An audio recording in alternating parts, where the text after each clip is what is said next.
நீதிமொழிகள் 6:23 போதக சிற்சையே ஜீவ வழி. கர்த்தருடைய வார்த்தை சில நேரங்களிலே நம்மை கண்டித்து உணர்த்துகிறதா இருக்கிறது. அது நமக்கு நன்மையான ஒன்றாக இருக்கிறது.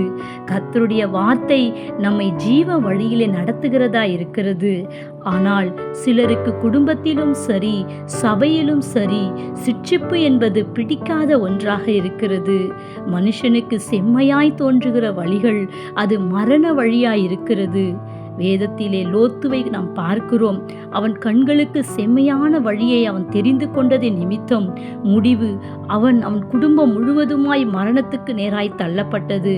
இன்றைக்கும் கூட கர்த்தர் நமக்கு வைத்திருக்கிற பாதையிலே செம்மையான வழியை நாம் தெரிந்து கொள்ள வேண்டும். தகப்பன் சிற்றியாத புத்திரன் உண்டோ? கர்த்தரும் யாரிடத்திலே அதிக அன்பு வைத்திருக்கிறாரோ அவர்களை அவர் சிற்றிக்கிறவராய் இருக்கிறார். கர்த்தருக்கு செம்மையாய் தோன்றுகிற வழியிலே நாம் நடப்போம். தகப்பன் சிற்றியாத புத்திரன் உண்டோ? Have a nice day. God bless you.